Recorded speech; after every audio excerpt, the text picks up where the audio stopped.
Hey people, it's me, AMP Collectibles, here again. If you're not subscribed to my channel, normally what I do here is talk about my collectibles, mostly physical stuff like baseball cards and stuff like that. But I've been slowly collecting other stuff that you may have seen in my channel or I have been admitted into recently. But regardless of all that, I did start getting into retro gaming. Now I do have a different take on the scene, but I don't want to talk too much about that. If anything, I just have a different viewpoint because I'm also into crypto gaming. And if you don't know what crypto gaming is, you should look it up and I'm not a financial advisor, by the way. Just saying that you should check it out. It's really interesting. This is the 35XX ANBERNIC. So most people that are watching me now are probably into retro gaming, and I really do think it's an intriguing aspect of my collecting. But I'm collecting more handhelds and hard drives and stuff like that because when you think about it, the space is very limited. I would prefer to collect physical games, but I'm just being realistic. It's just too hard. You really need the space for that stuff, and so I'm gonna start downsizing.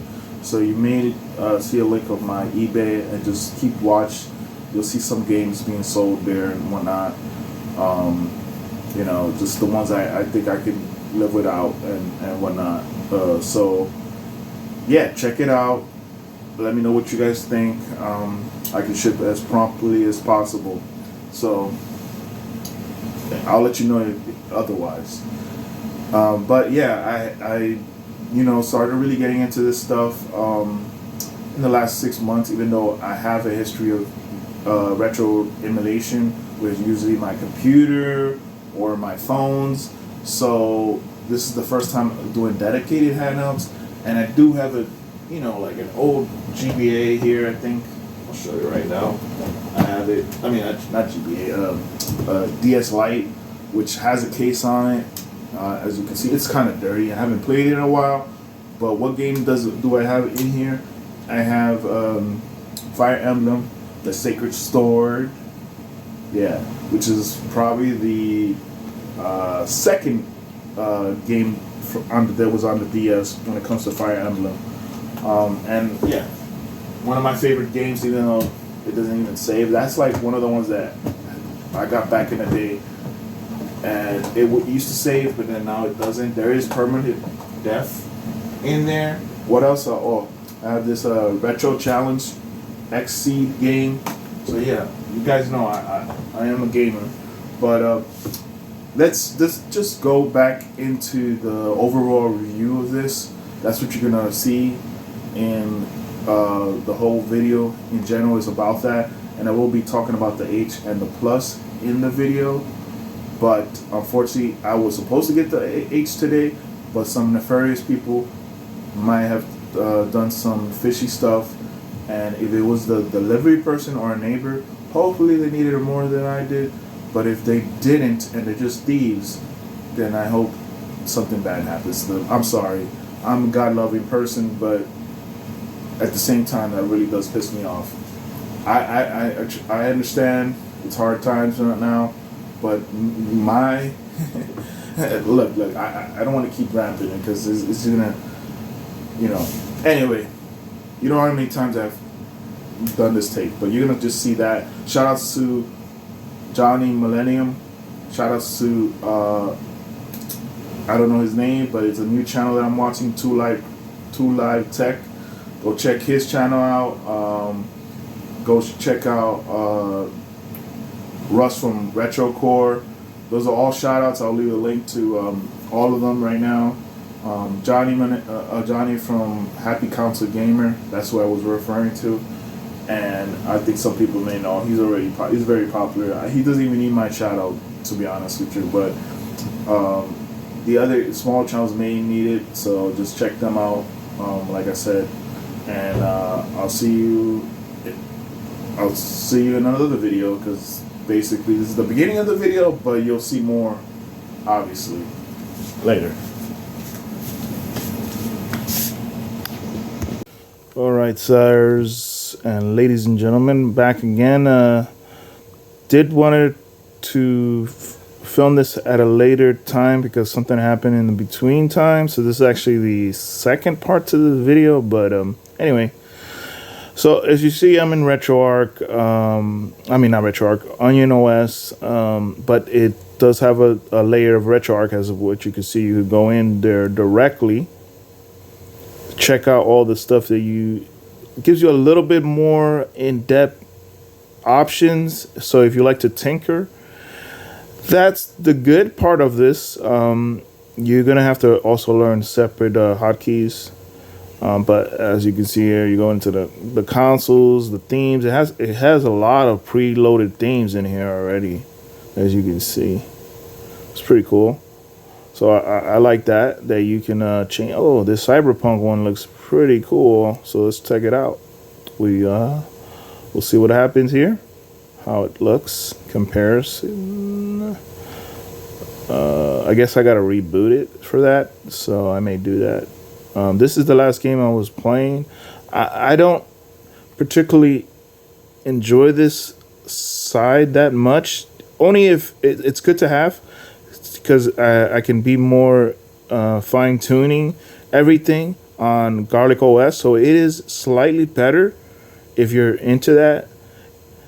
It's not perfect, but yeah, it does. It's good that it gives you an option. So far, the one that I like the most, it's slightly more intuitive than Garlic OS, and I would say is Onion OS, which I have on my MyU Mini Plus. That's another story. Once I get to that video, you'll see it. So yeah, it's running 1.49, as you can see there, which I forgot to mention in the other one. So this is how I switch OSs once you're in at least Garlic OS, this version.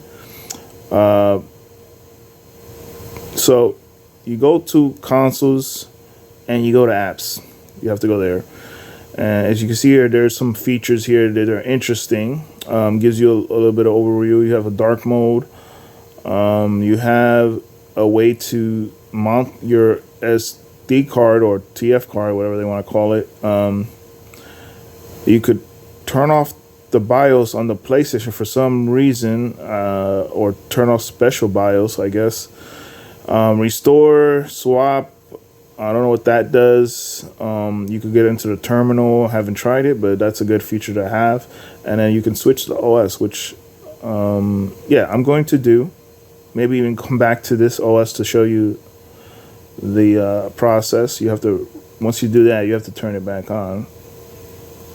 Hopefully it turns back on here. There. Oh, wow. I guess we're loading into the... I don't think it's still going to load to ANBERNIC's side. So hopefully, hold on. Yeah, see, we got it there. It's going to that side now. It just does that sometimes. So on the ANBERNIC side, you don't get Arc OS, the sublayer of the OS, obviously, but you get a very intuitive OS that I personally think is decent for newcomers. It doesn't, overwhelm you with the features. So here is the most important part, where you can change icons, sound. I have the sound. I personally like it, but I'm going to close it out for this video. You can change the background, as I state. I personally like this background. This is my favorite out of all of them. It's either the third one or the second one. Those are the ones I usually use. I sometimes go back to the plain black. So I like all of them personally. I wish there was more, but I think I could get in. I could figure out a way to put in more. I don't know yet, as of yet. You can change the language, obviously, and then this is the switch off schedule. You have the bright the backlight turns off, stuff. Level of brightness, I usually leave it around the 3 mark, but sometimes I go higher depending on the situation. But I like the 3. It's a good balance. clear favorite records, so you can clear your favorites, which I don't do that because I actually played, this is the operating system side I played the most, so I'm not going to do that. And then this is clear course association, which I don't want to do because I'm already set up, and we are on version 1.20 to whatever the numbers in the other thing. So here's where you switch. So let's just go back to my favorites so I can show you some of my favorites. I have to figure out how to get box art, but some of these do have box art and you can get a feel of what I've been at least favoring. Some of these I have played, tested pretty much all, most of them, at least I would say about 60% of them I've tested. I'm not gonna lie to you guys, but I favorited all of these because these are the games I want to play, and it's a lot. It's a huge list of games that I want to play. And sometimes it's just games that I'm interested in. Also, I don't just favorite them because they are my favorites, but I also use it as a separate list of games that I want to play and maybe want to play in the future. Sure as that. And yeah, again, I got to figure out how to do the box art. This is the history of the games that I actually have been playing. So as you can see, that are all my favorites, but these are the ones I have played. And then you go, let's go to Earthworm Jim for a quick second. This is the one on the Nintendo. Just showing you some gameplay to see. It's more of an OS review than anything, but I do want to try to get Onion on this. So I will try that eventually once I figure it out. Which I think it's not too hard to figure out. So yeah, I don't know. It had a glitch earlier. I was playing this, so hopefully the glitch doesn't happen this time. So let's see here. Sorry about the camera work. I'm bad at this. Ooh. All right, we're up here now. I think I have to do something. I can't remember what it was. So we're gonna go back here.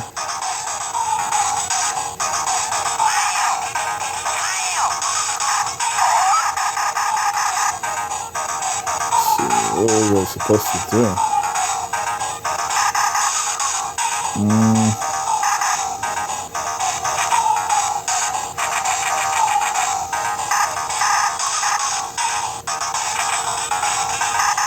Yeah, I don't know. And look, I can't go back, so I don't know. I messed up. Let's see if I can get up there.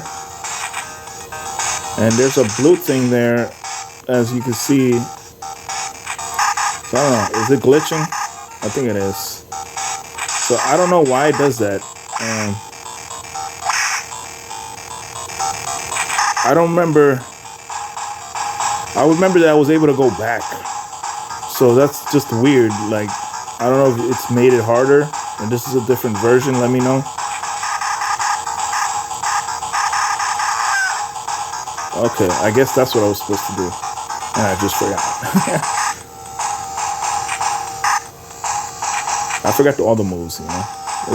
It's a work in progress when it comes to these retro games. Because I haven't played a lot of these games in a long time. It's a little bit of a memory thing here.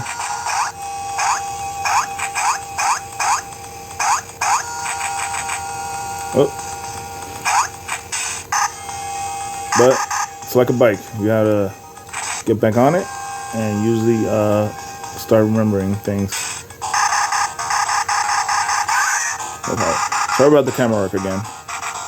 I'm getting used to this, doing this kind of videos.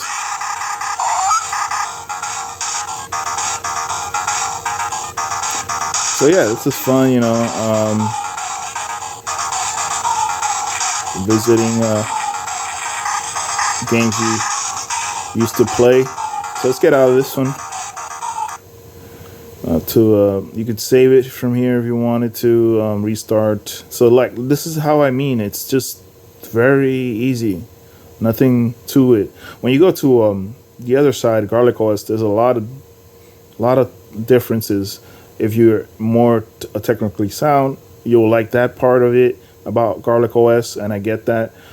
But the ANBERNIC is not bad. It's easy to use. Yes, you don't have as much control over things, but I mean, it's good to have a choice. You know, if you don't want to mess with anything and scared that you'll mess it up, that's one thing. I've messed up. I'm not messed up stuff, but I have done stuff where I had to like restart the whole system.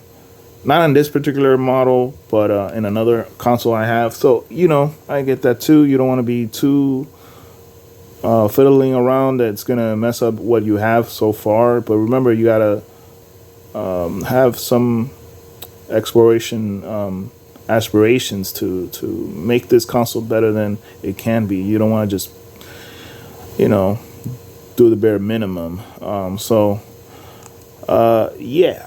Don't want to make this video too long. That's pretty much it in a nutshell. This is not a review or a showcase of the games or anything. I'll do separate videos for that. But this is more just like an overview of what I feel about the device so far. So yeah, I'll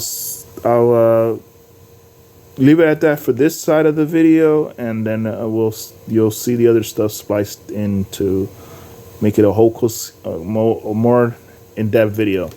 All right. So now in a different angle, at least the way I'm holding it, a little bit more comfortable actually. This is probably the more comfortable way I can shoot. But yeah, the device is really nice in the hand. Let me see if I can turn on the light so you can get a better look.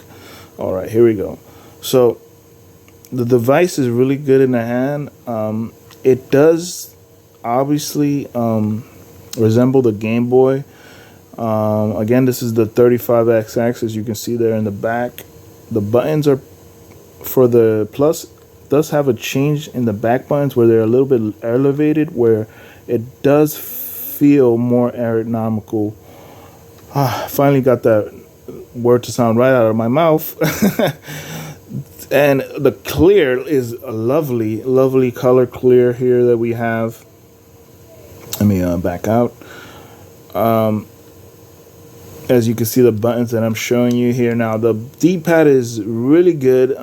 It's a little bit sharp, I guess you would put it. I wish it was the button was more rounded towards the end, but it's not a big deal. I think the black buttons with the painted words on is a nice touch. I prefer that than the actual buttons having the words on it, because they do tend to rub off after long periods of use. I just noticed that the menu button and the select and start button do have a little bit of a grip part to it. I've been noticing that in the last few days, to be honest with you.